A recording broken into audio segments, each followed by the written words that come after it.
Hi friends, എൻ്റെ പുതിയൊരു വീഡിയോയിലേക്ക് എല്ലാവർക്കും സ്വാഗതം കേട്ടോ. അപ്പോൾ ഞാനിന്ന് സിമ്പിളായിട്ടൊരു വെജിറ്റബിൾ ബിരിയാണി എൻ്റെ സ്റ്റൈലിൽ അധികം എരിവൊന്നുമില്ലാതെ ഒരു വെജിറ്റബിൾ ബിരിയാണി ഉണ്ടാക്കാൻ പോകണം.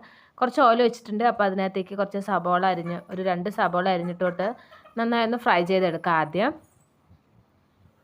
നല്ല രീതിയിൽ നിലക്കിയൊന്ന് ഫ്രൈ ആയി എടുത്തിട്ടുണ്ട്. ഇനി ആ ഉള്ളി മാറ്റി വെച്ച് നമുക്ക് അതിനകത്തേക്ക് ഒരു 10 രൂപ നെയ്യ് ഞാൻ കുറച്ച് ഒരു ഹാഫ് പോർഷൻ ഞാൻ ഒഴിച്ച് കൊടുക്കുന്നുണ്ട് കേട്ടോ.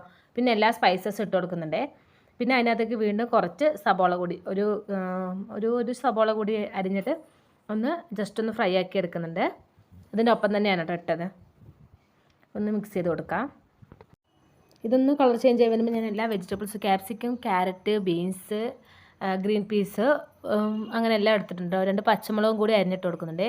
ഇനി ഇതെല്ലാം കൂടി നന്നായി ഒന്ന് മിക്സ് ചെയ്ത് കൊടുക്കാം.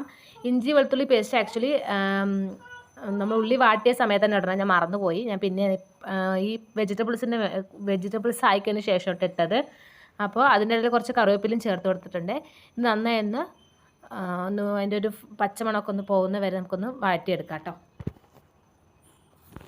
2-3 മിനിറ്റ് ഇളക്കിയ ശേഷം ഞാൻ 1 ടീസ്പൂൺ ഇഞ്ചി വെളുത്തുള്ളി പേസ്റ്റ് ചേർത്ത് കൊടുക്കുന്നുണ്ട് കേട്ടോ. നമ്മൾ സബോള ചേർത്തത് നിങ്ങൾ ചേർത്ത് കൊടുക്കണേ. അപ്പോൾ എന്നിട്ട് നന്നായി ഒന്ന് മിക്സ് ചെയ്ത് കൊടുക്കാം. ഇതിനകത്തേക്ക് ഞാൻ വേറെ സ്പൈസസ് ഒന്നും എരിവൊന്നും ആഡ് ചെയ്യുന്നില്ല. കുറച്ച് ഗരം മസാല പൊടിയും കുറച്ച് മഞ്ഞൾപ്പൊടിയും മാത്രമേ ഞാൻ ഇടുന്നുള്ളൂ കേട്ടോ. വേറെ ഒന്നും ഇടുന്നില്ല കേട്ടോ. നിങ്ങൾക്ക് ബിരിയാണിയുടെ ഫ്ലേവർ വരുന്നതിന് ബിരിയാണി മസാല ചേർക്കാം. ഞാൻ വേറെ ഒന്നും ചേർത്തിട്ടില്ല. ഇത് 2 മാത്രമേ ചേർത്തുള്ളൂ കേട്ടോ. ഇനി അതിലേക്ക് ഒരു 3 ടീസ്പൂൺ തൈര്, നല്ല കട്ട തൈര് ചേർത്ത് കൊടുക്കാവേ. ഇതൊന്ന് നല്ലപോലെ ഒന്ന് മിക്സ് ചെയ്യാം. കുറേ നാൾക്ക് ശേഷമുണ്ട് ഞാൻ കുക്കിംഗ് വീഡിയോ ഇടുന്നത് എൻ്റെ ചാനലിൽ.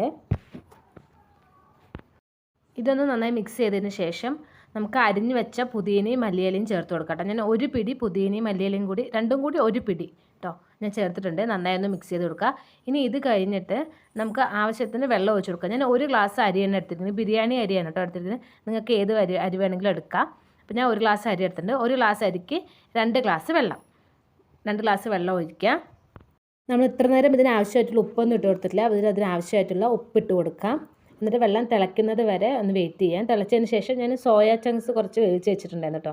അപ്പോൾ അതും കൂടി അതിനകത്തേക്ക് ഈ സമയത്ത് ചേർത്ത് കൊടുക്കാം. അതിന് ശേഷം നമ്മൾ കഴുകി വെച്ച അരി ചേർത്ത് കൊടുക്കുക. എൻ്റെ അരി കഴുകി എടുത്തിട്ടുണ്ട്. അതും കൂടി ചേർത്ത് കൊടുക്കാം. ഈ അരി ചേർത്തതിന് ശേഷം വേണമെങ്കിൽ നമുക്ക് ഒരു പീസ് നാരങ്ങ പിഴിഞ്ഞത് ഒഴിച്ചു കൊടുക്കാം കേട്ടോ. ഞാൻ ഒഴിച്ചു കൊടുത്തിട്ടില്ല. ഇതിനെ അടച്ച് വെച്ച് 2 വിസിലടിക്കുന്നത് വരെ 2 വിസിലടിക്കുക. എന്നിട്ട് പ്രഷർ പോകുന്നത് വരെ വെയിറ്റ് ചെയ്യുക. പിന്നെ ബാക്കി വന്ന നെയ്യ് ചേർത്ത് കൊടുത്തിട്ടുണ്ട്. അതുപോലെ നമ്മൾ വറുത്ത് വെച്ചിട്ടുണ്ട്. നേരത്തെ വറുത്ത് വെച്ച ഉള്ളി കുറച്ച് ഇതിനകത്ത് ചേർത്തിട്ടുണ്ട്. പകുതി ചേർത്തിട്ട് ബാക്കി തുറക്കുമ്പോഴാണ് കേട്ടോ ചേർത്തത്.